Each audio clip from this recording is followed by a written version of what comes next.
1975-76 കാലഘട്ടം.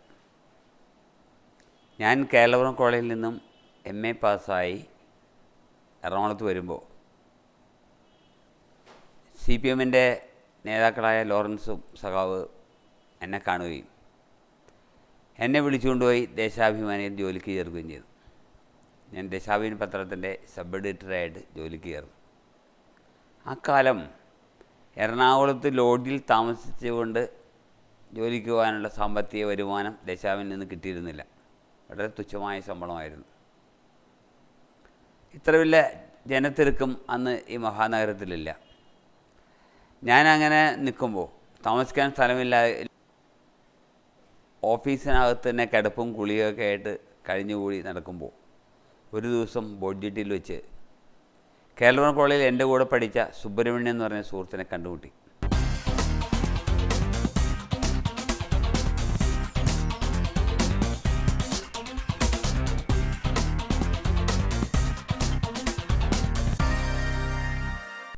ഈ സുബ്രഹ്മണ്യൻ എന്നെ വിളിച്ചുകൊണ്ട് പോയിട്ട് കൊളംബോ ഹോട്ടലിൻ്റെ സമീപമുള്ള എറണാകുളത്തെ ലാ കോളേജിലെ പഴയ ഹോസ്റ്റൽ, ഇന്ന് ആ ഹോസ്റ്റലില്ല, പൊളിച്ചു കളഞ്ഞിരിക്കുകയാണ്.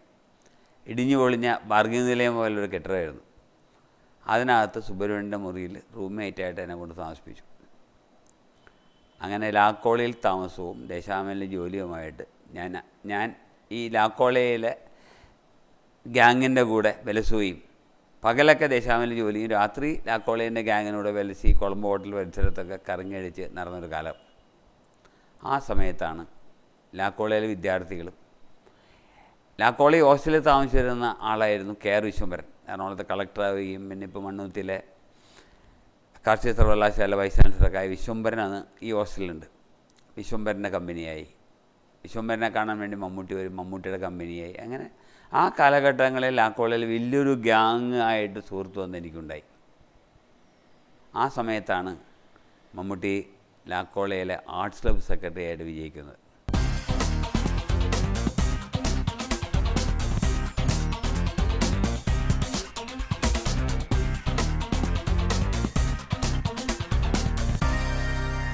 ആർട്സ് ക്ലബ്ബ് എങ്ങനെ ഉദ്ഘാടനം ചെയ്യാം, ആരെക്കൊണ്ട് ഉദ്ഘാടനം ചെയ്യിപ്പിക്കാം, ഏത് മഹാനടനെ കൊണ്ടുവരണം എന്നതിനെക്കുറിച്ച് കൊളംബോ ഹോട്ടലിൽ ചർച്ച നടക്കുമ്പോൾ ഞാനവിടെ ഉണ്ട്. അവസാനം ചായയോട് കഴിഞ്ഞ് പിരിയുമ്പോൾ ലാ കോളേജ് ആർട്സ് ക്ലബ്ബ് ഉദ്ഘാടനം ചെയ്യേണ്ടത് മഹാന്മാരായ നടന്മാരല്ലെന്നും അത് ഉദ്ഘാടനം ചെയ്യേണ്ട തെരുവ് ഗായകരായ 2 കൊച്ചു കുട്ടികൾ, ഒരു പാവാട കൊടുത്ത കീറിപ്പറഞ്ഞ ഉടുപ്പിട്ട 10-12 വയസ്സായ പെൺകുട്ടിയും കണ്ണ് കാണാൻ വയ്യാത്ത അന്ധനായ അവരുടെ സഹോദരനും മാത്രം ചെയ്താൽ മതി. അവരത് മേനക അവിടെയും കൊളംബോ ഹോട്ടലിൻ്റെ താഴെയൊക്കെ വന്നിരുന്ന് പാട്ടുപാടി പോകുന്ന പിള്ളേരാണ് തെരുവ് ഗായകരെ കൊണ്ട് നമുക്കിത് ചെയ്യിപ്പിക്കാമെന്നൊരാശയം മമ്മൂട്ടി പറയുകയും ഞാൻ പറഞ്ഞു ഇതൊരു ഗംഭീര വാർത്തയായിട്ട് പിറ്റേ ദിവസം പത്രങ്ങളിൽ വരും. കേരളത്തിൻ്റെ തന്നെ ലാ കോളേജിലെ ചരിത്രമായിരിക്കും. ലാ കോളേജിൽ ഒരു തെരുവ് തെണ്ടികളായ കുട്ടികൾ 2 പേര് വന്നിട്ട് ആർട്സ് ക്ലബ്ബ് ഉദ്ഘാടനം ചെയ്യുക, പാട്ടുപാടി ഉദ്ഘാടനം ചെയ്യുക എന്ന് പറഞ്ഞു കഴിഞ്ഞാൽ വലിയ സംഭവമായിരിക്കും അത് എന്ന് പറയുകയും അത് പത്രങ്ങളിൽ വാർത്ത വരികയും ചെയ്യുമെന്നൊക്കെ ഞാനത് പറയുകയും ചെയ്തു. അതേപോലെ തന്നെ ഇത് ആർട്സ് ക്ലബ്ബ് ഉദ്ഘാടനം ചെയ്യുകയും എല്ലാ പത്രങ്ങളിലും ദേശാഭിമാനിയടക്കമുള്ള പത്രങ്ങളിലും ദേശാഭിമാനിയിൽ ഞാനാണ് കൊടുത്ത വാർത്ത വലിയ വാർത്തയായിട്ട് വന്നു. ലാ കോളേജിലെ ആർട്സ് ക്ലബ്ബ് ഉദ്ഘാടനം തെരുവ് ഗായകർ ആർട്സ് ക്ലബ്ബ് സെക്രട്ടറി മമ്മൂട്ടിയെ സ്വാഗതം പറഞ്ഞു എന്നൊക്കെ പറഞ്ഞ് വാർത്ത വന്നു പത്രത്തിൽ. ഇതിന് ശേഷം ഇങ്ങനെ കുറേ ദിവസം കഴിഞ്ഞ് ഞങ്ങളിങ്ങനെ കമ്പനി അടിക്കും, ഓരോ കഥകൾ പറയും. അന്ന് അയാൾ ചെമ്പിൽ പോയി വരാണ്, വെക്കത്ത് പോയി വരണം. അയാൾ നിന്ന് ഡേ സ്കോളറാണെന്ന് തോന്നുന്നു എനിക്ക്. ഇതിനിടയിൽ ഇൻ്റർ കോളേജ് ഡ്രമാറ്റിക് നാടക മത്സരം വരെയാണ്. ഇപ്പോൾ Mary's college, Thevara college, saint Albert's college, saint Teresa's കോളേജൊക്കെ ചേർന്നുകൊണ്ടുള്ള ഡ്രമാറ്റിക് നാടക മത്സരം വരികയാണ്. ആ നാടക മത്സരം വരുന്നത് പറഞ്ഞപ്പോൾ ലാ കോളേജിൻ്റെ പേരിലൊരു നാടകം നമുക്ക് അവതരിപ്പിക്കണം എന്ന് മമ്മൂട്ടിയാണ് എന്നോട് പറയുക. അപ്പോൾ ഞാൻ പറഞ്ഞു ഈ ലാ കോളേജുകാർക്ക് എല്ലാം തമാശയാണ്. അവർക്ക് ഇവിടെ എന്ത് പ്രദർശനം വന്നാലും ആ പ്രദർശനം കലക്കുന്ന പരിപാടികൾ കൊണ്ടുവരും. യൂത്ത് ഫെസ്റ്റിവൽ വന്നായാലും യൂത്ത് ഫെസ്റ്റിവൽ കലക്കുന്ന ഏതെങ്കിലും പരിപാടി ലാ കോളേജിൽ അവതരിപ്പിക്കും. അങ്ങനെ എന്ത് പരിപാടിയും വളരെ തമാശയായി കാണുകയും ലാഘവബുദ്ധിയോടുകൂടി സമീപിക്കുകയും ചെയ്യുന്ന ലാ കോളേജ് വിദ്യാർത്ഥികൾ എന്തിന് ഈ നാടക മത്സരത്തിൽ പങ്കെടുക്കുമെന്ന് ഞാൻ ചോദിച്ചപ്പോൾ അയാൾ പറഞ്ഞാൽ അങ്ങനെയല്ല, നമുക്ക് നമ്മുടെ അഭിനയശേഷിയും നമ്മുടെ കഴിവുകളൊക്കെ കാണിക്കാൻ പറ്റിയ അവസരമാണ്, അതുകൊണ്ട് താൻ തന്നെ ഒരു നാടകം എഴുതി നമുക്ക് നോക്കട്ടെ, നമുക്കെല്ലാം കൂടി ശരിയാക്കാം എന്ന് പറയും. അങ്ങനെ വിശ്വംഭരൻ പറഞ്ഞു. ഈ സുബ്രഹ്മണ്യനെ കൂടി നിർബന്ധിച്ചപ്പോൾ ഞാൻ 2-3 ദിവസം തലപോയി ആലോചിച്ചു എന്താണ് തീം വേണ്ടത്. ഞാൻ ഇതിനു മുമ്പ് നാടകം എഴുതി ശീലമൊന്നുമില്ല എനിക്ക്. അങ്ങനെ രാത്രി ഉറക്കമൊഴിച്ചൊരു രാത്രിയിൽ എൻ്റെ മനസ്സിലേക്ക് ഒരു ആശയം വന്നു വീണു. ആ നാടകത്തിൻ്റെ പേര് തന്നെ അപ്പം തന്നെ ഞാൻ നോട്ട്ബുക്കിൽ കുറിച്ച് വെച്ചു, what is to be done, എന്ത് ചെയ്യണം. ഈ പേര് എനിക്ക് കിട്ടിയത് ലെനിൻ്റെ പ്രസിദ്ധമായ what is to be done എന്ന പുസ്തകത്തിൻ്റെ തലക്കെട്ട് തന്നെയാണ്. ആശയം നമ്മുടെ വേറെയാണ്.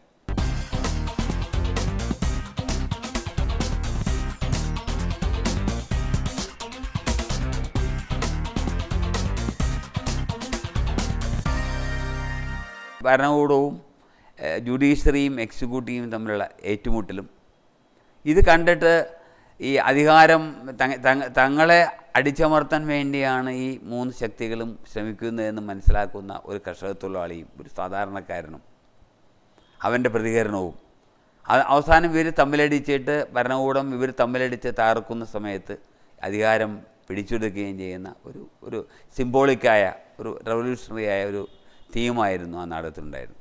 അങ്ങനെ എഴുതി ഞങ്ങൾ നാടകം വായിച്ചു, ഒന്നിച്ചിരുന്ന് വായിച്ചപ്പോൾ എൻ്റെ ചില ഡയലോഗുകൾ കുറേ കൂടി ഷാർപ്പൻ ചെയ്യണമെന്ന് പറഞ്ഞിട്ട് മമ്മൂട്ടി ചില അഭിപ്രായങ്ങൾ പറഞ്ഞു, ഷാർപ്പൻ ചെയ്തു. വിശ്വംഭരനില അപ്പം ഞങ്ങൾ കൂട്ടായ അഭിപ്രായങ്ങൾ പറഞ്ഞ് പലരും നാടകത്തിൻ്റെ ഈ ഡയലോഗുകൾ ഉരുവിട്ട് പറഞ്ഞ് ഞങ്ങളത് കുറേയും കൂടി ഷാർപ്പൻ ചെയ്ത് ഒരു 45 മിനിറ്റുള്ള മനോഹരമായ ഒരു ഏകാംഗ നാടകത്തിൻ്റെ രൂപത്തിലേക്ക് ഇത് കൊണ്ടുവന്നു. ഞാനായിരുന്നു ഇതിൻ്റെ സംവിധായകൻ.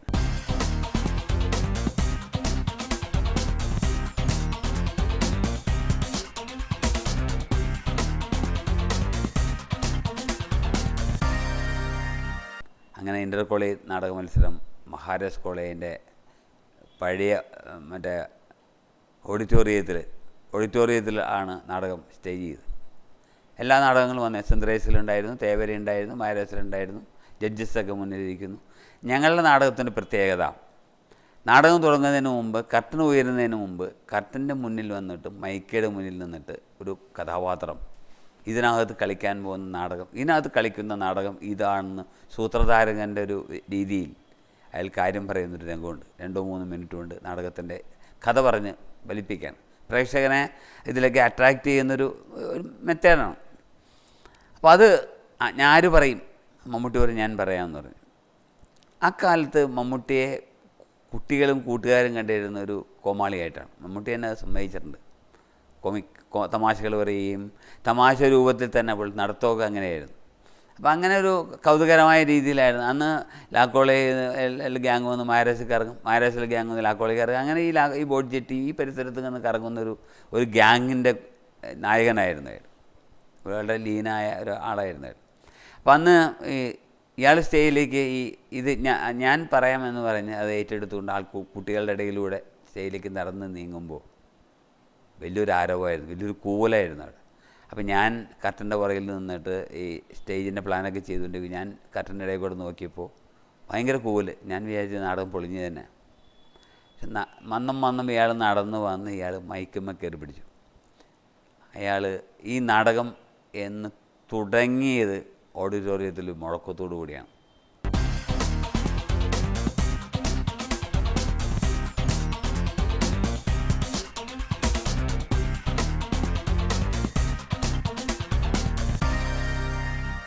ഇയാളുടെ ആ വാചകം മുഴങ്ങിയോടുകൂടി പിൻ ഡ്രോപ്പ് സൈലൻസ് ആയിരുന്നു. അയാളുടെ ശബ്ദത്തിന് മെറ്റലടിക്കുന്ന പോലെയുള്ള ആ ശബ്ദം ഇന്നും എൻ്റെ ചെവിയിൽ മുഴങ്ങുന്നുണ്ട്. ആ ശബ്ദമാണ് ആളുകളെ മാസ്മരികമായ അയാൾ പിടിച്ചു നിർത്തിയത്. ഇന്നും അയാളുടെ അഭിനയത്തിൽ ഒരു ക്വാളിറ്റി ഈ ശബ്ദം തന്നെയാണ്. വടക്കൻ വീരാതിയിലൊക്കെ നമുക്കറിയാം, അല്ല ശബ്ദം മുഴങ്ങുന്ന ശബ്ദമാണ് അയാൾ. ആ ശബ്ദം അപൂർവമാണ്. ബാലേന്ദ്രൻ ചുള്ളിക്കാടനും ശബ്ദമുള്ളതുകൊണ്ടാണ് ബാലേന്ദ്രൻ്റെ കവിതയ്ക്ക് കൂടുതൽ പ്രതിധ്വനി ഉണ്ടാകുന്ന ശബ്ദമാണ്. ഇയാൾക്ക് അനുഗ്രഹമാണ് ഈ ശബ്ദം. ആ ശബ്ദത്തിലാണ് ഓഡിയൻസ് പിൻ ഡ്രോപ്പ് സൈലൻസ് ആവാണ്. കർട്ടൻ പോകുന്നു, നാടകം കളിക്കുന്നു, നാടകം ശ്വാസം മുട്ടി ആൾക്കാർ കണ്ടുകൊണ്ടിരിക്കുന്നു. 45 മിനിറ്റ് കഴിയുന്നു, കർട്ടൻ വീഴുന്നു. അപ്പോൾ തന്നെ പ്രഖ്യാപിക്കുന്നു, ആൾക്കാർക്ക് മനസ്സിലായി ഈ നാടകത്തിനായിരിക്കും അവാർഡ്, ഞങ്ങൾക്ക് തന്നെ 1ാം സമ്മാനം കിട്ടി.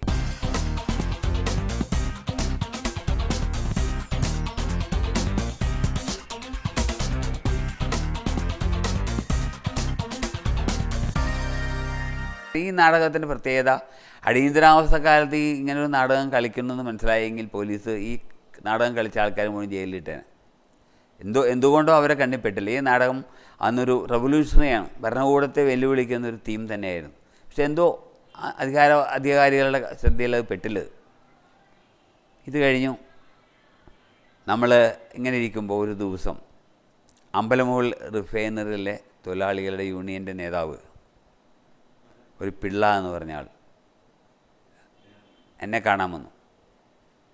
ഈ പിള്ള എൻ്റെ അടുത്ത് വന്നിട്ട് എന്നോട് പറഞ്ഞു, ഈ കോളേജ് നാടക മത്സരത്തിൽ 1ാം സമ്മാനം കിട്ടിയ നിങ്ങളുടെ നാടകം നമുക്ക് അമ്പലമുകൾ റിഫൈനറി മറ്റേ യൂണിയൻ്റെ വാർഷികത്തിന് ഞങ്ങൾ സമ്മേളനത്തോടനുബന്ധിച്ച് ഈ നാടകം അരങ്ങേറിയാൽ കൊള്ളാം, ഞങ്ങൾക്ക് താല്പര്യമുണ്ട് എന്ന് പറയും. അങ്ങനെ പിള്ളയുടെ വാക്ക് കേട്ട് ഞാൻ ഇവരോട് പറയും, മറ്റുള്ളവർക്ക് തമാശയായിട്ട് എടുത്ത് മമ്മൂട്ടി നമുക്ക് പോകണമെന്ന് പറയും. മറ്റുള്ളവർ പറഞ്ഞ് നമുക്ക് റിഹേഴ്സൽ വേണ്ടാന്ന് പറഞ്ഞു. പക്ഷേ ഇവൻ സമ്മതിച്ചില്ല. കുത്തിയിരുന്ന് 2 ദിവസം റിഹേഴ്സലും കൂടി എടുത്ത് ഞങ്ങളെല്ലാവരോടും ഒന്നിച്ച് അമ്പലമുകളിൽ പോകണം. മഹാസമ്മേളനമായിരുന്നു. സമ്മേളനം കഴിഞ്ഞു.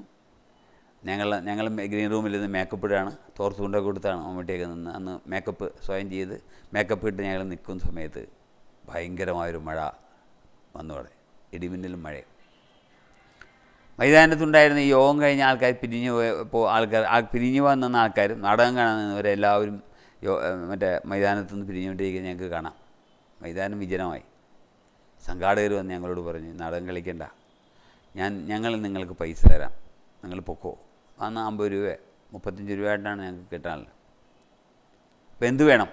അപ്പോൾ എൻ്റെ കൂടെയുള്ള മറ്റെല്ലാ ചങ്ങാതിമാരും പറഞ്ഞ് മമ്മൂട്ടി ഒരു ബീഡി വലിച്ച് അവിടെ തൂണ് ചാരി നിൽക്കണം. ഞങ്ങൾ ഡയലോഗ് കേട്ടുകൊണ്ട് കട്ടൻ കാപ്പിയൊക്കെ കുടിച്ച്. അപ്പോൾ ഞങ്ങൾ നമുക്ക് പോവാം, നമുക്ക് നാടകം ആ കാശും മേടിച്ചു, ഇതൊക്കെ മതി എന്നെല്ലാവരും സുബ്രഹ്മണ്യം പറഞ്ഞ് എല്ലാവരും പറഞ്ഞപ്പോൾ മമ്മൂട്ടി ആ മുഴക്കമുള്ള ആ ഓഡിറ്റോറിയത്തിൽ കേട്ട മുഴക്കമുള്ള അതേ ശബ്ദത്തിൽ തന്നെ മമ്മൂട്ടി പറഞ്ഞു, നാടകം കളിച്ചിട്ടേ നമ്മളിവിടെ നിന്ന് പോകുന്നുള്ളൂ. നാടകം കളിച്ച് ആൾ വന്നില്ല നമ്മൾ നോക്കണ്ട, മഴ നിൽക്കട്ടെ, നമുക്ക് ആലോചിക്കാം എന്ന് പറയുമ്പോൾ എല്ലാവരും അത് കേട്ടിരുന്നു. അങ്ങനെയൊക്കെ പറഞ്ഞ് 1.5 മണിക്കൂർ കഴിഞ്ഞപ്പോൾ മഴ തോർന്നു. അപ്പോൾ മറ്റേ മൈക്ക് സെറ്റുകാരനോട് പറഞ്ഞ് ഗ്രാമഫോൺ റെക്കോർഡ് വയ്ക്കാൻ പറഞ്ഞു. 3-4 പാട്ട് ഗ്രാമഫോണിൽ കേട്ട് ആൾക്കാർ വന്നു. മൈതാനത്ത് 10-100 പേര് വന്നു കൂടിയ സമയത്ത് ഞങ്ങൾ നാടകം കളിച്ചു. അങ്ങനെ നാടകം കഴിഞ്ഞ് ഞങ്ങൾ മടങ്ങി വന്ന് കൊളംബോ ഹോട്ടലിൽ നിന്ന് ചപ്പാത്തി ഭക്ഷണമൊക്കെ കഴിച്ച് മുറി കിടന്നുറങ്ങുമ്പോൾ 2 മണിയേക്കണം. ഇതൊരു വലിയൊരു അനുഭവം തന്നെയാണ്. എന്തുകൊണ്ട് ഞാൻ പിന്നീട് ആലോചിക്കാറ്, നമ്മളൊക്കെ തന്നെ ഇത് ലാഘബുദ്ധിയോടുകൂടിയാണ് നമ്മൾ കണ്ടതെങ്കിൽ, ഇത് കാശ് കിട്ടുക തമാശയായിട്ട് പോകാമെന്ന് കണ്ടപ്പോൾ ഇയാളതായിരുന്നില്ല. നാടകം കളിക്കണമെന്നുള്ള വാശി, ഇത് കലയോടുള്ള അയാളുടെ പ്രതിബദ്ധത. ഈ പ്രതിബദ്ധത തന്നെയല്ലേ അയാളെ എന്നൊരു മഹാനടനാക്കിയത്? അത് തന്നെയല്ലേ അയാളെ എന്നൊരു സൂപ്പർ സ്റ്റാറാക്കിയത് എന്ന് ഞാൻ കരുതുന്നു. ഈ ഘടകം, ഇങ്ങനൊരു ഘടകം ഒരു കലാകാരന് ആവശ്യം വേണ്ട ഈ ഘടകം അയാളിൽ ഇപ്പോഴും മുഴച്ചു നിൽക്കുന്നതുകൊണ്ടാണ് അയാൾ ഇന്നും കേരളം അംഗീകരിക്കുന്ന, ലോകം അംഗീകരിക്കുന്ന ഒരു മഹാനടനായി മാറിയതെന്നാണ് എൻ്റെ വിശ്വാസം.